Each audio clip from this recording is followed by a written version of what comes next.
History remembers Wake Island as the Alamo of the Pacific, a heroic last stand. But the official story hides a devastating secret.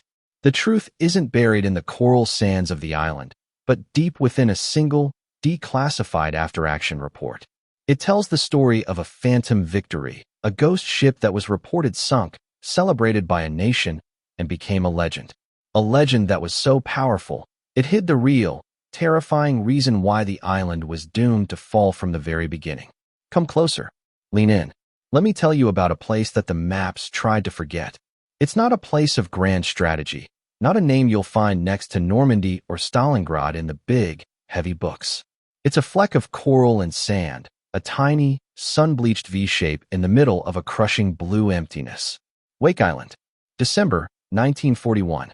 To the pilots of Marine Fighting Squadron 211, it felt less like a military posting and more like a sentence at the end of the world. Their only companions were the Goonie Birds, a battalion of tough-as-nails Marine gunners, and 1,000 civilian contractors trying to carve an airfield out of pure coral. The air there had a taste. Salt, diesel, and a kind of profound loneliness. And on the morning of December 8th, remember, they were on the other side of the international date line. That taste was mixed with the sweet, high-octane perfume of aviation fuel.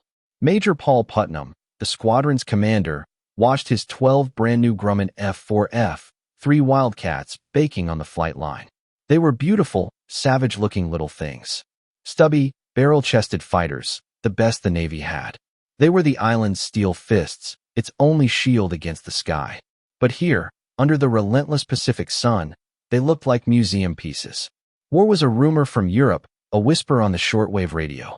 Here, the only enemy was the corrosive salt air and the maddening boredom. A young pilot, Second Lieutenant Henry Hank Elrod, leaned against the fuselage of his Wildcat, cleaning his goggles for the 10th time that morning. He was a man coiled like a spring, built for a fight that refused to arrive. "Major," he'd said to Putnam just yesterday, polishing a smudge from the canopy, "if the Japs ever do come, you think they'll give us a little warning first?" Putnam had just grunted. In his mind, the plan on paper was simple, almost elegant. Wake was a tripwire, an unsinkable aircraft carrier parked on the main route from Japan to Hawaii. If war came, VMF 211 would be the eyes and ears, the first sting of the Hornet.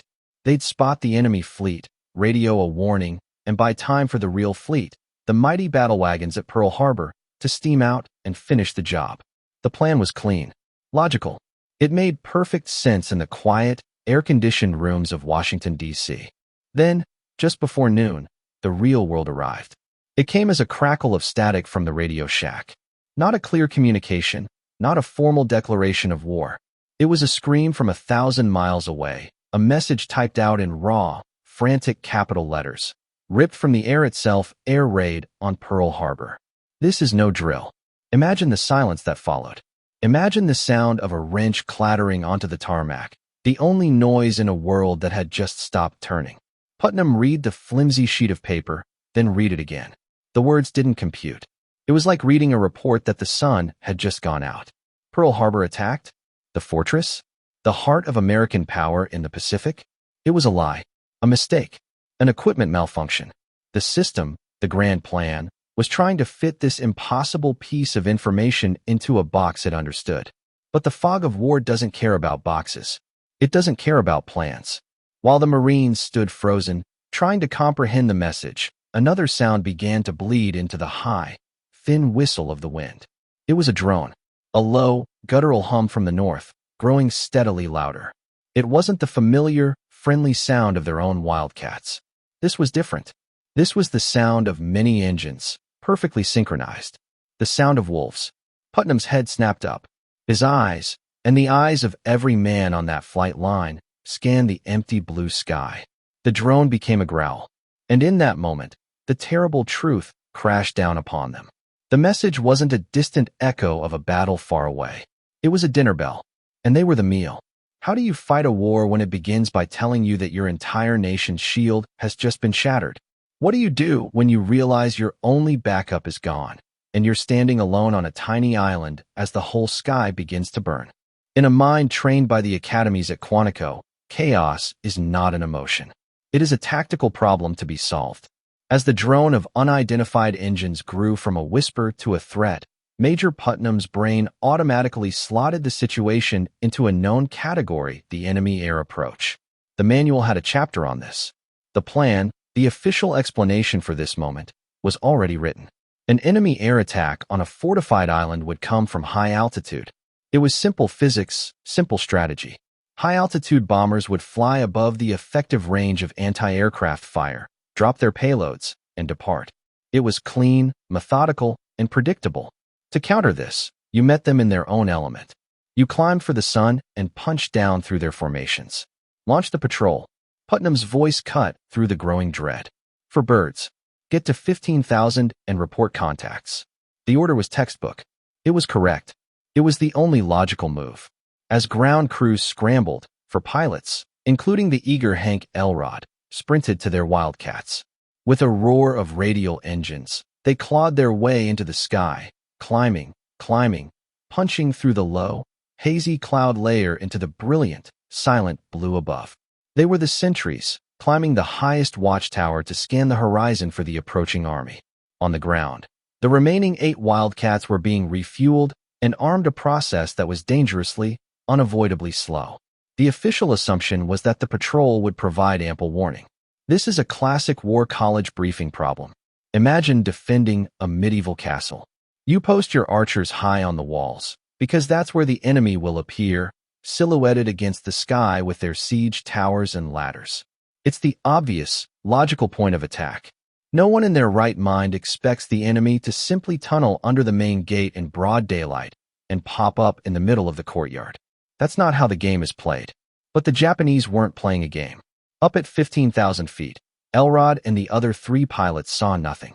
The Pacific was a serene, shimmering expanse under a blanket of white clouds. The world was peaceful, quiet. They scanned the horizon, their eyes straining, searching for the black specks of high-altitude bombers that the plan promised would be there. They reported back to Putnam on the ground: sky clear. No contacts. Repeat, no contacts. The transmission was still crackling in Putnam's headset when the world ended. The sound wasn't the scream of a diving plane from above. It was the deafening, gut-punching roar of engines at treetop level. 36 Mitsubishi G-3M bombers, the Americans would later call them Nels, burst through the cloud cover, not from above, but from below it, screaming and over the water, so low their propellers seemed to be churning the waves. They hadn't climbed the castle walls, they'd tunneled underneath. The contradiction was instant, violent, and absolute. The plan on paper, the one that had sent 4 of their best pilots on a wild goose chase into the empty stratosphere, was a lie. The real threat was here, now, 100 feet off the ground. Before the anti-aircraft gunners could even swing their barrels around, the first wave of bombs hit. They weren't aimed at the bunkers or the command post. They were aimed with surgical precision at the neat little rows of parked Wildcats.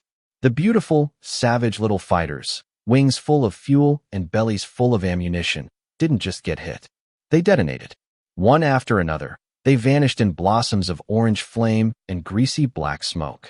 The flight line, a symbol of American air power just minutes before, became an abattoir of twisted, burning aluminum. High above the carnage, Captain Elrod banked his Wildcat, still searching the empty heavens. He could hear the muffled thunder from below, felt the faintest vibration through the floor of his cockpit. Confused, he keyed his mic. "Major, what the hell is that noise?" There was no response. Just static. Annoyed, thinking it was a drill or an accident, he rolled his plane over and looked down through a break in the clouds. The official explanation, the neat and tidy doctrine of high-altitude defense, evaporated in a single, sickening heartbeat. The hard, undeniable evidence was right there, written in fire and smoke across the face of his island. The enemy wasn't coming. They were already here, and they were winning. The silence that follows a bombing is a liar. It pretends the violence is over, but it's a living thing, thick and suffocating, ringing with the ghosts of explosions and the sounds of men trying not to scream. As the last Japanese bomber vanished back into the clouds, Major Paul Putnam pushed himself to his feet. The coral beneath his boots was littered with smoking, jagged pieces of what used to be his squadron. 7 of his 12 Wildcats were gone. Not damaged, not disabled. They were pyres. Twisted skeletons of melted aluminum and vaporized rubber, their machine gun ammunition cooking off in the intense heat, a sound like demonic popcorn. 23 of his men, pilots and ground crew who had been laughing and drinking coffee an hour ago, were dead or dying on the tarmac.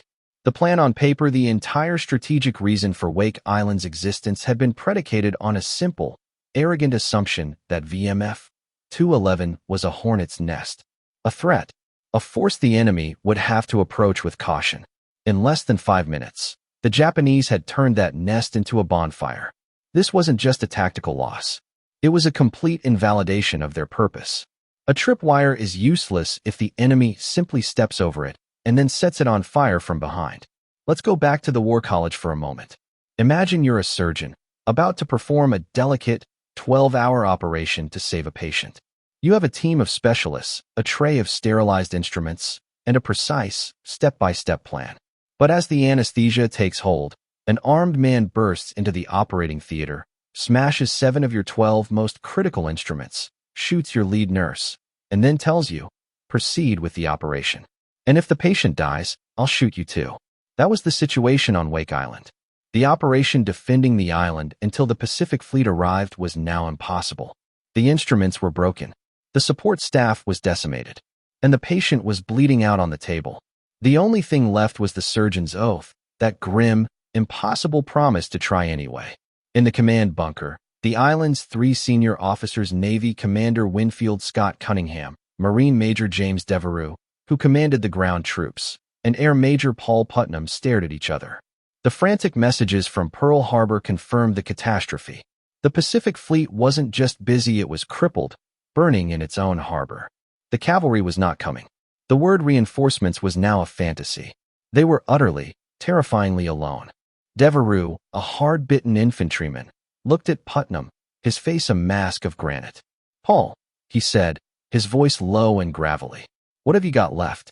Putnam didn't have to check the roster. The numbers were burned into his brain. 4, maybe 5, if we can stitch one of the wrecks back together. For flyable planes, Jimmy. That's it. For fighters. For pilots to fly them. Against the combined air and naval power of the Japanese Empire. It wasn't a fight, it was a mathematical absurdity. The mission was no longer about defending the island. That was a foregone conclusion. The new mission, the one born in that dusty bunker, was about changing the enemy's math. It was about making the cost of this tiny, forgotten island so obscenely high, so bloody and so painful, that the Imperial General Staff in Tokyo would feel it. It was a mission to become a ghost, a phantom, a source of inexplicable rage and violence that would haunt the enemy's every move. The investigation was over. The hunt had begun. Putnam walked out of the bunker and back to the apocalyptic landscape of his flight line. He found his surviving pilots huddled near the one Wildcat that had survived the inferno on the ground, its fuselage riddled with shrapnel holes. Hank Elrod was there, his face black with soot, his eyes burning with a cold fire Putnam had never seen before. They looked at their commander, waiting for the order to evacuate, to surrender, to do the same thing. But sanity had left the island with the last bomber. Putnam looked at the 4 pristine Wildcats that had just landed, their pilots staring in disbelief at the ruin of their home. He looked at the smoking craters. He looked at the faces of his men. The plan was dead. The rulebook was ashes. "There is no more patrol," Putnam said, his voice quiet but carrying over the crackle of the flames. "There are no more textbooks. Our only orders are to inflict damage. Every one of their ships, every one of their planes, is now a target. We are no longer a squadron. We are a weapon, and we will not be fired until we see the whites of their eyes." In the mythology of war, the first clue that you're on the right track often comes not from a grand strategic revelation, but from a small, almost insignificant detail. A mistake made by the enemy. A single gear in their magnificent war machine that grinds in a way it shouldn't. For the defenders of Wake Island, that clue arrived on December 11th, 3 days after the initial blitz. 3 days of constant, grinding air raids, each one chipping away at the island's defenses, each one forcing Putnam's 4 remaining Wildcats into the sky for desperate, screaming dogfights against impossible odds. The Marines were bleeding, exhausted, and fighting on fumes and sheer stubbornness. They were trapped in a dark room, flailing its shadows. Then, at dawn, a new shadow appeared. A fleet. Not a raiding party, but a full-blown invasion force. Cruisers, destroyers, troop transports, all appearing like gray ghosts on the horizon. This was it. The final act. The landing craft would come, and the island would be overwhelmed by sheer numbers. The official American doctrine for a moment like this was clear naval gunnery would hold them off. The island's big 5-inch coastal batteries, manned by Devereux's tough marine gunners, were supposed to engage the enemy at maximum range, keeping them at bay. It was a duel between cannons, a gentleman's fight at 10 miles. But Major Devereux wasn't a gentleman. He was a hunter. He watched the Japanese fleet steam closer, contemptuously ignoring the island's potential threat. They were parading, confident, just out of range. It was an act of supreme arrogance. They knew the Americans had big guns. What they didn't know was the man commanding them. Devereux gave an order that must have felt like madness to his gun crews. "Hold your fire," he whispered into the field telephone network. "Hold until I give the word." The Japanese ships crept closer. 10,000 yards. 8,000. 7.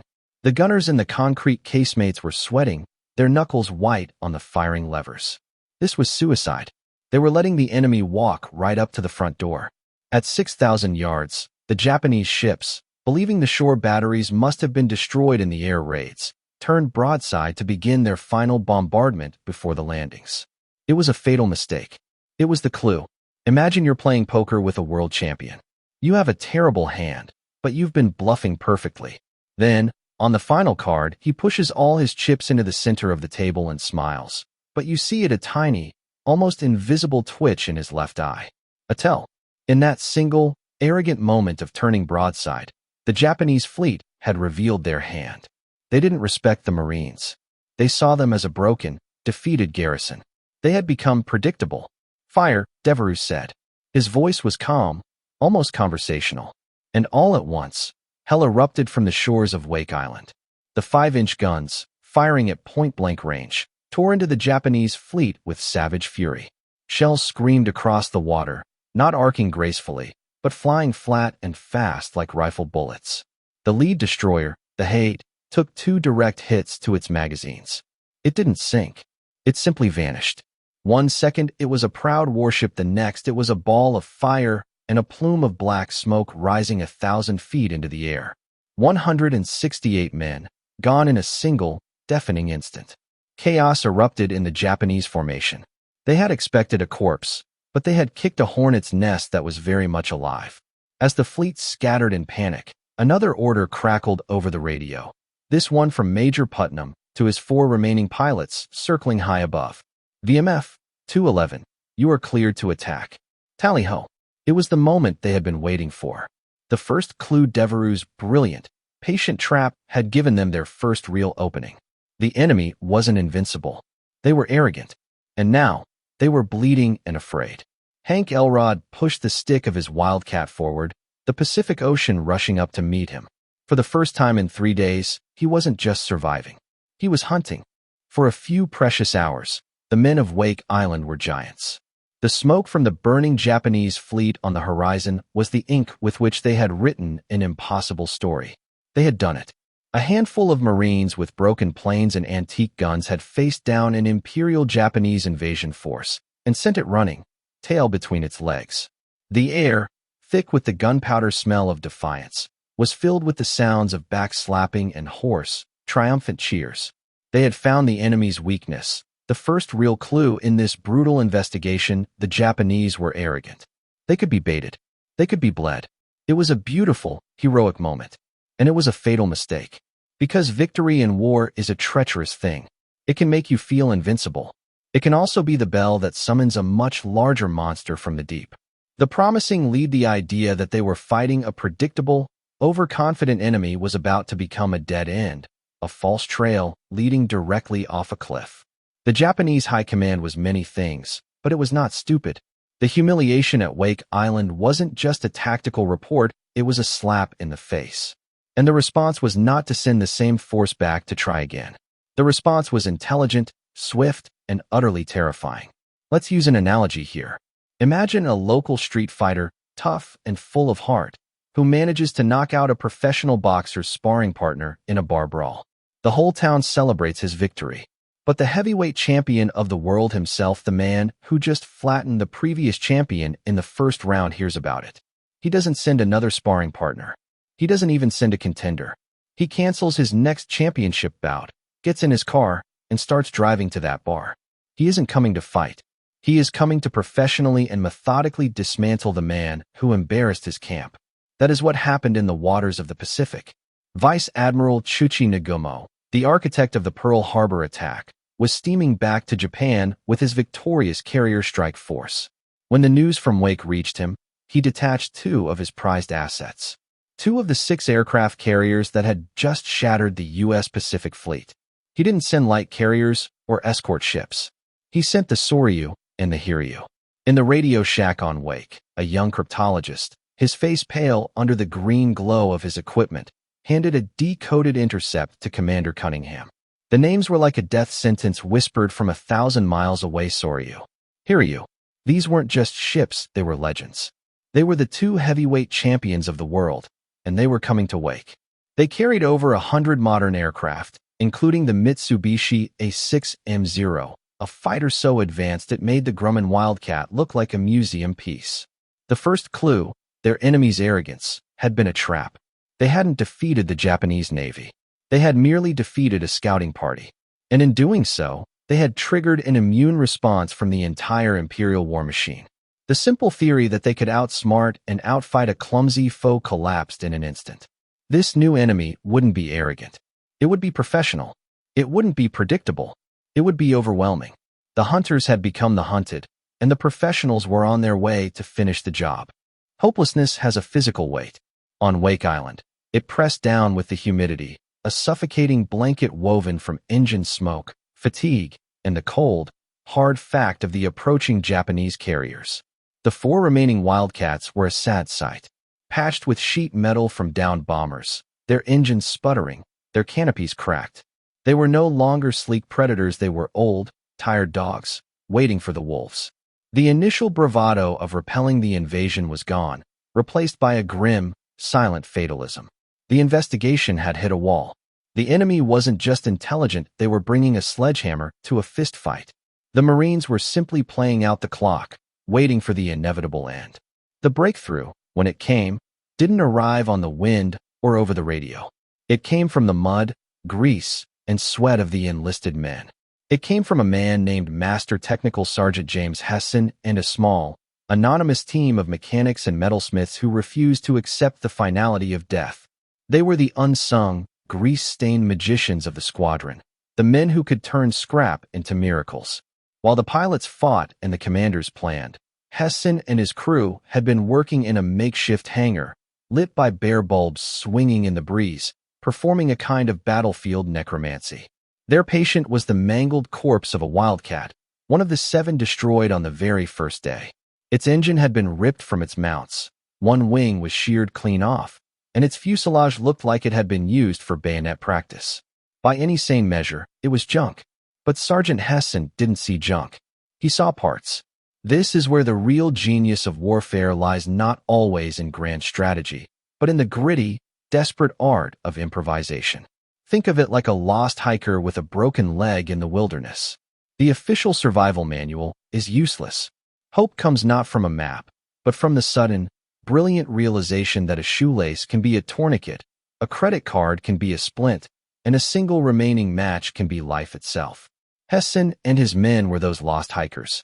They began a gruesome surgery, cannibalizing parts from 3 different wrecks. An engine from this one, a propeller from that one, a tail section scavenged from a bomber crater. They hammered, welded, and swore, working around the clock, fueled by lukewarm coffee and a stubborn refusal to quit. The result was a monster, a flying chimera. It was painted in a mismatched patchwork of colors from 3 different aircraft. Nothing quite lined up. Its engine coughed and sputtered with a rough, uneven growl. The pilots, watching the mechanics work, nicknamed it the Frankencat. It was ugly. It was unorthodox. It was a violation of a dozen airworthiness regulations. But on December 20th, Sergeant Hesson wiped the grease from his hands, walked over to Major Putnam, and said 5 of the most beautiful words in the English language, sir. She's ready to fly. It was more than just a fifth airplane. It was a resurrection. It was tangible proof that their war was not over. In a situation defined by overwhelming enemy numbers, this breakthrough hadn't come from a new technology or a brilliant piece of intelligence. It came from the most unlikely of sources, the scrap pile. It was a fragile, ugly, jury-rigged symbol of defiance. It didn't change the overwhelming odds, but it did something far more important. It revealed a new, more dangerous path forward. It whispered a new, heretical idea into the minds of the defenders. If we can bring one plane back from the dead, what other impossible things can we do before the end comes? With 5 flyable if barely Wildcats, the defenders of Wake Island had a renewed, almost manic sense of purpose.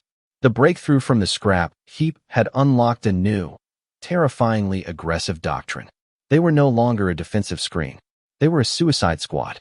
The plan, hatched in the dim light of Putnam's command post, was stripped of all tactical elegance.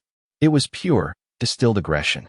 The 5 remaining pilots, including Hank Elrod, would no longer wait for the Japanese to come to them. They would go out and meet them. They would become hunters again, seeking not victory, but vengeance. Their target was the Japanese picket line, the ring of destroyers that patrolled the waters around Wake, acting as the eyes and ears of the approaching carrier fleet. The mission was simple: hit them, hurt them, and maybe, just maybe, sow enough confusion to disrupt the coming invasion. On December 22nd, 2 of the Wildcats, each armed with a single 100-pound bomb, took off into the gray, squall-filled sky. What happened next is one of those moments where the fog of war becomes a dense, impenetrable wall. The pilots, flying low to avoid detection, found their targets. They screamed down on the destroyers, machine guns blazing, releasing their single bombs in a desperate, last-ditch attack.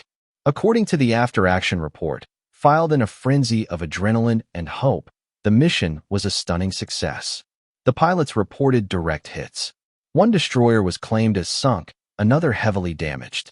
The radio on Wake crackled with the triumphant news. For a fleeting moment, it seemed the miracle of the Frankencat had been followed by the miracle of a successful counterattack. The men on the island, hearing the news, let out another ragged cheer. They had drawn blood again.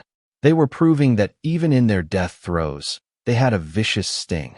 But there is always a battle between 2 realities: the reality in the cockpit and the reality on the ocean below. A pilot, pulling out of a steep dive at 300 miles per hour, with anti-aircraft shells bursting around him and the sea rushing up to swallow him, sees the world in a blur of smoke, spray, and terror. An explosion on a steel deck can look, for all the world, like a fatal blow. This is the air truth, a story told in adrenaline and desperation. The official truth, however, was being written in the logbooks of the Imperial Japanese Navy. And that truth was starkly, brutally different. No Japanese destroyer was sunk that day. No ship was heavily damaged. The bombs, dropped in the chaos of the attack, had been near misses, their explosions close enough to throw up spectacular geysers of water that the American pilots, in the heat of the moment, had mistaken for direct, catastrophic hits. The heroic success that VMF 211 reported was a phantom, a ghost born of hope. They had been brave. They had been aggressive. They had risked everything. But the hard, cold reality was that their attack had done little more than announce their presence to the professional hunters closing in. The truth isn't that they had wounded the enemy. The truth was they had merely rung the dinner bell again, and this time, the champions were already at the table. In a functioning military system, an after-action report is a sacred document. It is the raw data from which strategy is refined. The report from Wake claiming 1 destroyer sunk, 1 damaged wasn't just a morale boost, it was a critical piece of intelligence radioed back to a shattered Pearl Harbor. Imagine you are an officer on Admiral Kimmel's staff. Your world is fire and ruin. You are in a dark room, and the report from Wake is a sudden, brilliant flash of light. It's proof that a few determined Marines can hold off the might of the Japanese Navy. It's a story you desperately want to believe. So they believed it. The report was accepted as fact. It was circulated, celebrated. The story of the heroes of Wake began to take shape. The phantom victory was codified, transformed from a pilot's perception into an official event. The system, desperate for good news, embraced the lie. But there was another system at work, an invisible one. Deep in the basement of Pearl Harbor's command center, a handful of men in headphones, the codebreakers of Station Hypo, were listening to a different story. And their truth, the one built from the enemy's own quiet chatter, directly contradicted the heroic report. In a quiet, windowless room smelling of stale coffee and ozone, a young lieutenant, his eyes red-rimmed from lack of sleep, rushed a decrypt to his superior, a commander named Shaw, who was staring grimly at a map of the Pacific. "Commander," the lieutenant said, his voice tense. "The Japanese traffic from the Wake sector. There's no mention of a lost destroyer. No panic. In fact, their invasion timetable is accelerating. The pilot's report doesn't match." Shaw didn't look up from the map. "Lieutenant, Captain Elrod and his men are putting their lives on the line out there. They saw the explosion. We have a confirmed kill from a combat pilot. Are you calling a Marine a liar?" The lieutenant flinched. "No, sir. Of course not. I'm just saying the data, the enemy's own data, is telling us a different story. They're not hurt. They're closing in." Shaw finally turned, his face a mask of exhaustion and frustration. He pointed a finger at the young officer. "We need heroes right now, son, not ghosts in the static. The fleet is at the bottom of the harbor. This country needs to believe we can still fight, that we can still win. Wake is giving us that. Log your report. The official story stands." The lieutenant felt a chill run down his spine. It was the feeling a detective gets when his star witness's story is perfect, almost too perfect, while the forensics lab is telling him it's a physical impossibility. But it was an order. The system had chosen.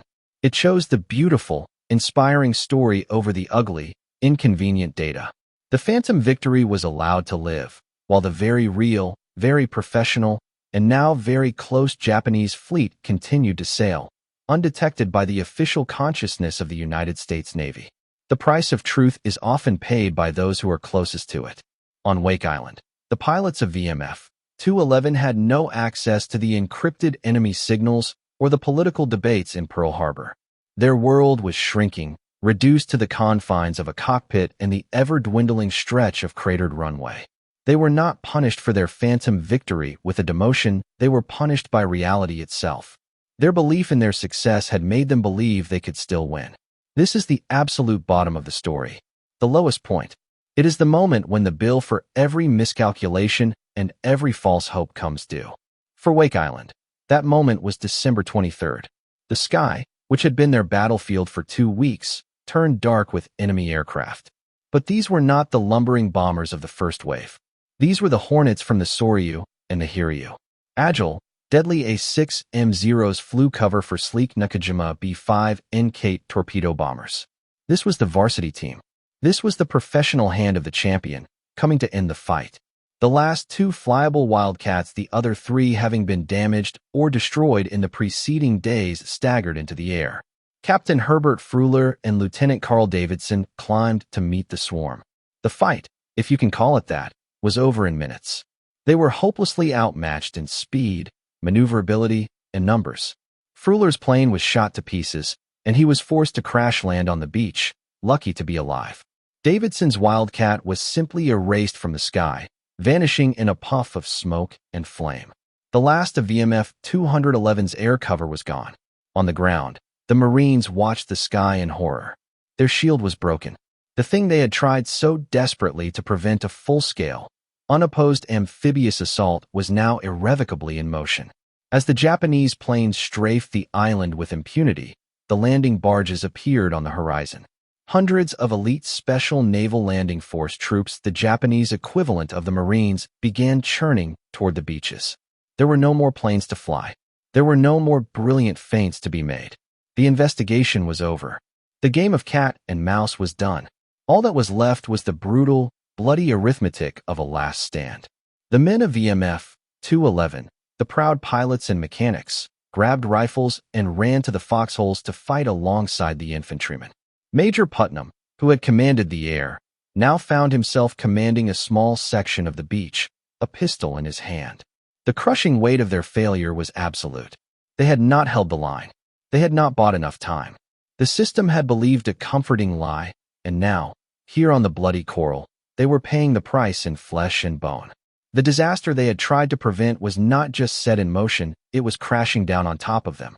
The end came in darkness, under the cold, indifferent light of parachute flares. The Japanese landings on the night of December 23rd were not a battle, they were an infestation. The Special Naval Landing Force troops swarmed ashore, disciplined and utterly ruthless. The fighting disintegrated from a coordinated defense into hundreds of small, desperate, isolated gunfights in the tangled brush and along the beaches. The American Marines fought with a savagery born of absolute despair. They fought with machine guns until the barrels melted. They fought with rifles until they ran out of ammunition. Then they fought with bayonets, with trench knives, with bare hands. This is the catastrophic consequence of the ignored warning, the true cost of believing the phantom victory. Because the Japanese plan, informed by their own accurate intelligence, was perfect. They knew exactly how many defenders there were, where the strong points were, and that there was no air cover left. They had the real map. The Americans were fighting from a fantasy. The defenders died believing help might still be on the way.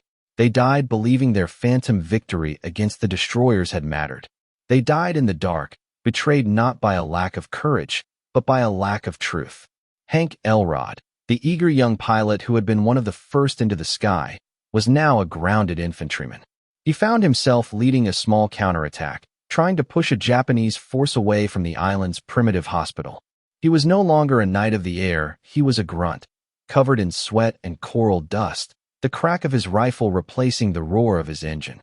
In the chaotic, flickering light of the battle, he was everywhere at once, throwing grenades, dragging wounded men to cover, directing fire.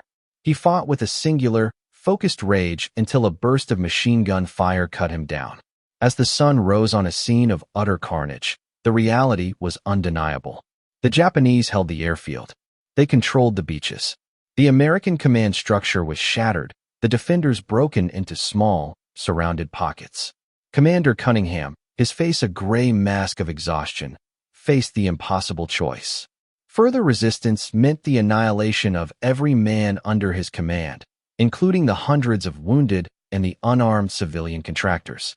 At 7:00 a.m., a Marine tied a white cloth to a cleaning rod and walked into the open. The Battle of Wake Island was over. The 15-day investigation into the limits of courage had ended in surrender. But the story, the real story, was only just beginning to be buried. For years, the story of Wake Island was frozen in time, preserved in the amber of that first, heroic, and deeply flawed narrative. The official history was the one America needed to hear in the dark early days of the war. A small band of Marines, the Alamo of the Pacific, fighting to the last man against overwhelming odds.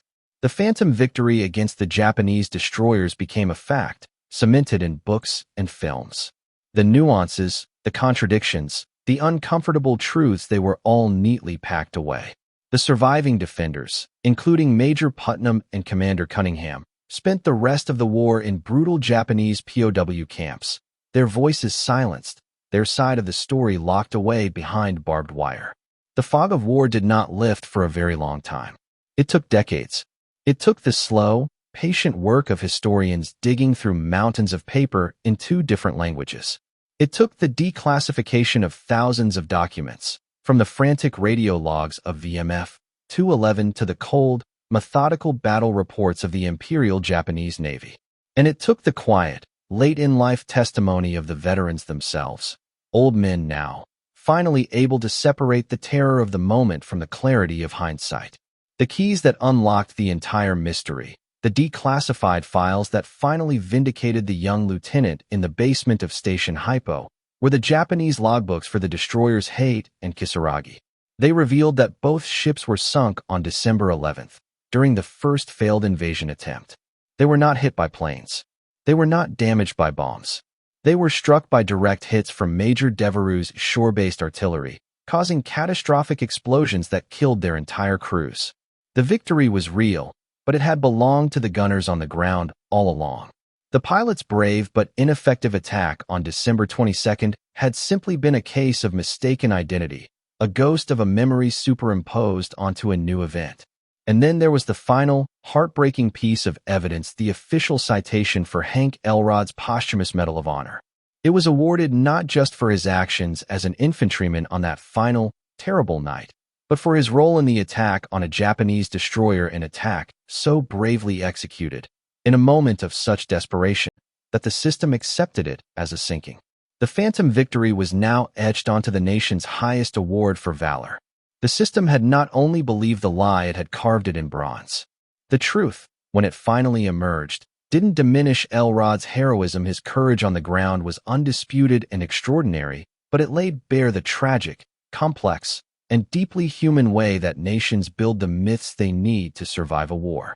And it leaves us with a final, chilling question. How many other Phantom victories, born of hope and desperation, are still buried in the archives, waiting for their own declassified truth?